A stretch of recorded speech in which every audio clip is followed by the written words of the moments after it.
Alright guys, time for dinner. We're on Judges chapter 10. And after Abimelech there arose Tola, son of Puah, son of Dodo, a man of Issachar, to save Israel. And he dwelt in Shamur, in the mountains of Ephraim. And he ruled Israel 23 years. And he died and was buried in Shamur. And after him arose Yair, a Gileadite, and he ruled Israel 22 years. And he had 30 sons, and rode on 30 donkeys. And they had 30 towns, which are called Yavoth Yair to this day, which are in the land of Gilead. And Yair died and was buried at Kamon.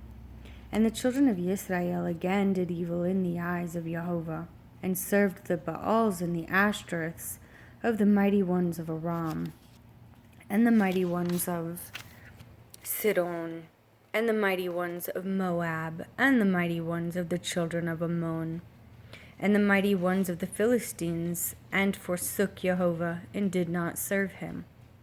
Therefore the displeasure of Jehovah burned against Israel, and he sold them into the hands of the Philistines, and into the hands of the children of Ammon.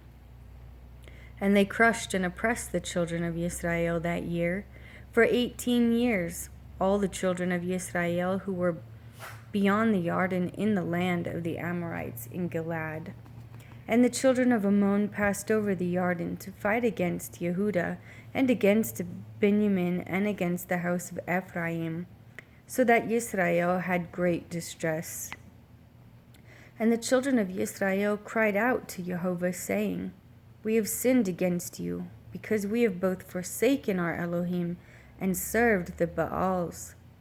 So Jehovah said to the children of Israel, Was it not from the Mithrites, and from the Amorites, and from the children of Ammon, and from the Philistines that I saved you? And the Sidonians, and Amalek, and Maon oppressed you, and you cried out to me, and I saved you from their hand. But you have forsaken me, and served other mighty ones. Therefore I do not save you again. Go and cry out to the mighty ones which you have chosen. Let them save you in your times of distress. And the children of Israel said to Jehovah, We have sinned. Do to us whatever is good in your eyes. Only deliver us today, please. And they put away the foreign mighty ones from their midst, and served Jehovah. And his being was grieved with the trouble of Israel. Then the children of Ammon were called together, and encamped in Gilead. And the children of Israel gathered together, and encamped at Mizpah. And the people, the heads of Gilead, said to each other, Let the man who is the first to fight against the children of Ammon be head over all the inhabitants of Gilead. And Yiptah, the Gileadite, was a mighty brave one, but he was the son of a whore. And Gilead brought forth Yiptah. And the wife of Gilead bore sons, and when his wife's sons grew up, they drove Yiptah out, and said to him, You shall not have an inheritance in the house of our father, for you are the son of another woman. And Yiptah fled from his brothers, and dwelt in the land of Tob. And worthless men banded together with Yiptah, and went out with him. And it came to be some time later that the children of Ammon fought against Israel. And it came to be, when the children of Ammon fought against Israel, that the elders of Gilead went to bring Yiptah out of the land of Tob. And they said to Yiptah, Come, and you shall be our commander. Let us fight against the children of Ammon. But Yiptah said to the elders of Gilead, Did you not hate me, and drive me from my father's house? Why have you come to me now, when you are in trouble? And the elders of Gilead said to Yiptah, That is the reason we have turned to you, that you shall go with us and fight against the children of Ammon, and be our head over all the inhabitants of Gilead. And Yiptah said to the elders of Gilead, If you take me back home, to fight against the children of Ammon, and Jehovah gives them to me. Am I to be your head?" And the elders of Gilad said to Jephthah, "Jehovah is witness between us, if we do not do according to your words." Then Jephthah went with the elders of Gilad, and the people set him over them as head and commander. And Jephthah spoke all these words before Jehovah in Mizpah. And Jephthah sent messengers to the sovereign of the children of Ammon, saying, "What is between you and me, that you have come to fight against me in my land?" And the sovereign of the children of Ammon said to the messengers of Jephthah, "Because Israel took my land when they came up out of Mizraim, from the Arnon as far as the Yabok to the Jordan, and now give us back those lands in peace." But Jephthah again sent messengers to the sovereigns of the children of Ammon, and said to him, "This is what Jephthah said: Israel did not take the land of Moab, nor the land of the children of Ammon. For when they came up from Mizraim, and Israel walked through the wilderness as far as the Sea of Reeds, and came to Kadesh, then Israel sent messengers to the sovereign of Edom, saying, "Please let me pass over through your land." But the sovereign of Edom would not listen. And they also sent to the sovereign of Moab, but he refused, so Israel stayed at Kadesh. Then they went through the wilderness and around the land of Edom and the land of Moab, and came to the east side of the land of Moab, and encamped beyond the Ammon. And they did not enter the border of Moab, for Arnon was the border of Moab. And Israel sent messengers to Sihon, sovereign of the Amorites, sovereign of Heshbon, and Israel said to him, "Please let us pass over through your land into our place." But Sihon did not trust Israel to pass over through his border. And Sihon gathered all his people together, and they encamped at Yahatz, and fought against Israel.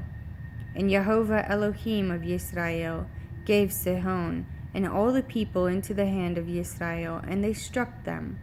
So Israel took possession of all the land of the Amorites, the inhabitants of that land. Thus they took possession of all the border of the Amorites, from Arnon to Yabok, and from the wilderness to the Jordan. And now Jehovah, Elohim of Israel, has driven out the Amorites from before his people Israel. Should you then possess it? Whatever Chemosh your mighty one gives you to possess, do you not possess it? And all that which Jehovah our Elohim takes possession of before us we possess. And now, are you any better than Balak, son of Zippor, sovereign of Moab? Did he ever strive against Israel? Did he ever fight against them? While Israel dwelt in Heshbon and its villages, and in Aroer and its villages, and in all the cities along the banks of Arnon, for 300 years, why did you not recover them within that time? So I have not sinned against you, but you are doing me evil by fighting against me. Let Jehovah the judge judge today between the children of Israel and the children of Ammon. But the sovereign of the children of Ammon did not listen to the words which Jephthah sent him. And the spirit of Jehovah came upon Jephthah, and he passed through Gilad and Manasseh, and passed through Mitzpeh of Gilad. And from Mitzpeh of Gilad he passed on toward the children of Ammon.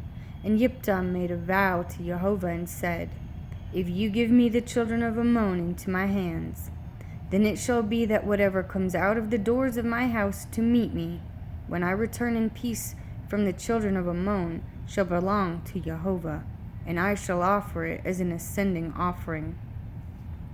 Jephthah then passed on toward the children of Ammon to fight against them, and Jehovah gave them into his hands.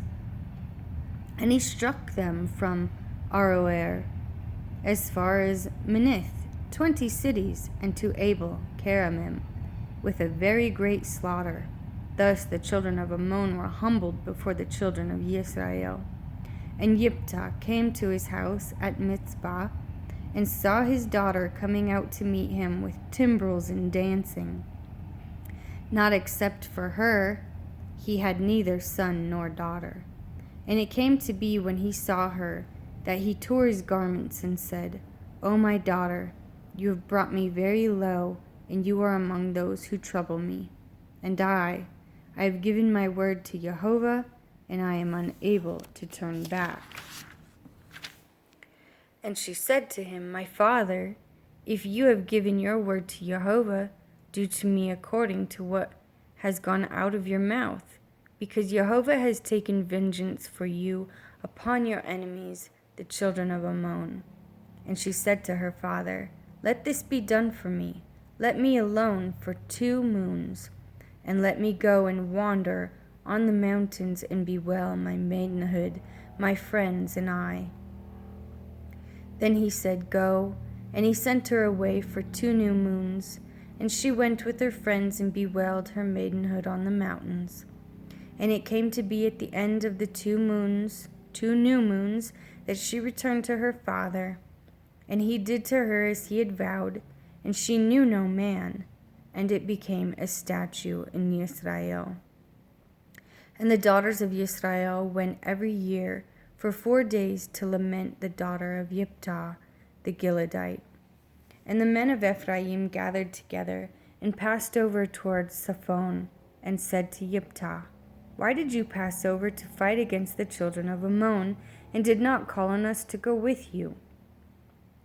We are going to burn your house over you with fire.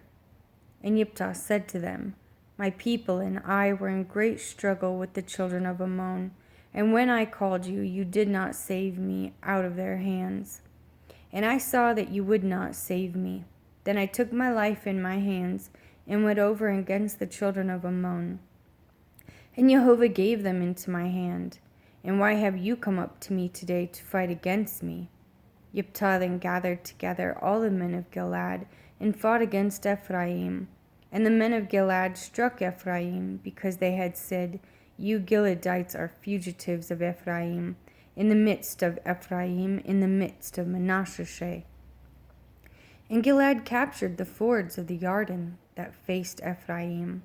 And it came to be, when the fugitives from Ephraim said, Let me pass over, the men of Gilead said to him, You are an Ephrathite, if he said no.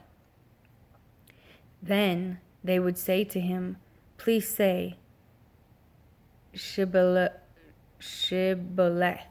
and he would say Shibboleth, for he was unable to pronounce it right, kind of like me.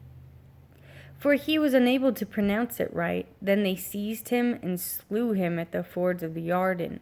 At that time there fell 42,000 Ephraimites.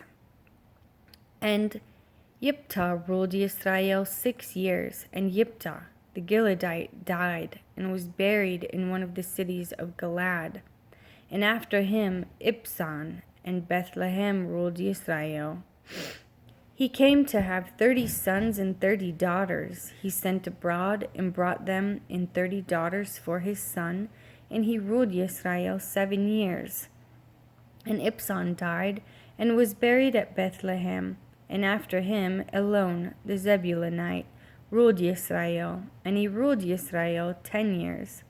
And Elon the Zebulunite died and was buried at Ayalon in the land of Zebulun. And after him Abdon, son of Hillel, the Pirathonite, ruled Israel. And he had 40 sons and 30 grandsons, who rode on 70 donkeys. And he ruled Israel 80 years. And Abdon, son of Hillel, the Pirathonite, died and was buried in Pirathon, in the land of Ephraim, in the mountains of the Amalekites. And again the children of Israel did evil in the eyes of Jehovah, so Jehovah gave them into the hand of the Philistines for 40 years. And there was a certain man from Sorah, the the clan of the Danites, whose name was Manoah, and his wife was barren and had not borne. And the messenger of Jehovah appeared to the woman and said to her, See now, you are barren and have not borne, but you shall conceive and you shall bear a son. And now, please guard, and do not drink wine or strong drink, and do not eat any unclean food. For look, you are conceiving and bearing a son, and let no razor come upon his head. For the youth is a Nazarite to Elohim from the womb on, and he shall begin to save Israel out of the hand of the Philistines. And the woman came and spoke to her husband, saying, A man of Elohim came to me, and his appearance was like the appearance of a messenger of Elohim, very awesome. But I did not ask him where he was from, and he did not declare to me his name. And he said to me, See, you are now conceiving and bearing a son. And now drink no wine or strong drink, nor eat any unclean food, for the youth is a Nazarite to Elohim from the womb to the day of his death. And Manoah prayed to Jehovah and said, O Jehovah, please let the man of Elohim whom you sent come to us again and teach us what to do for the youth who is to be born. And Elohim listened to the voice of Manoah, and the messenger of Elohim came to the woman again as she was sitting in the field.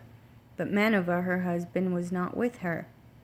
And the woman ran hurriedly and informed her husband and said to him, See, he appeared to me, the man who came to me the other day.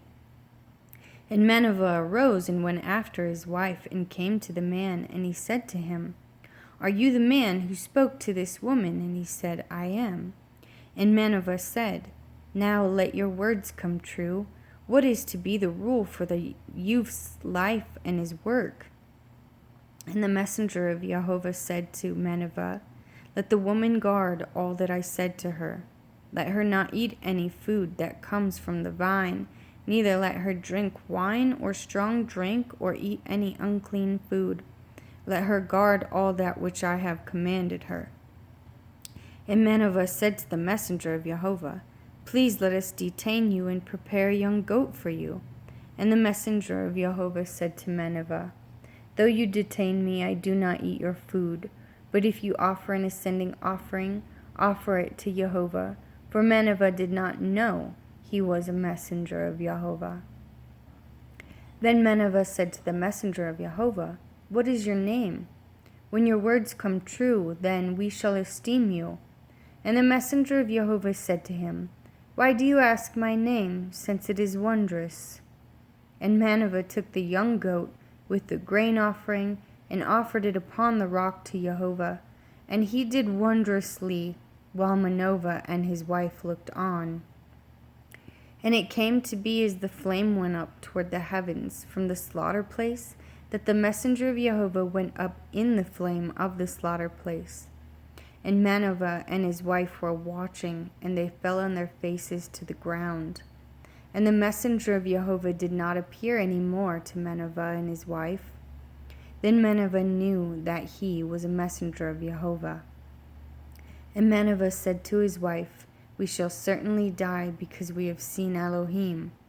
But his wife said to him, If Jehovah had been pleased to put us to death, he would not have accepted an ascending offering and a grain offering from our hands, nor would he have shown us all this, nor would he have let us hear the like of this. So the woman bore a son and called his name Shimshon. And the child grew, and Jehovah blessed him. And the spirit of Jehovah began to move him at Mahane Dan, between Sorah and Eshtaol.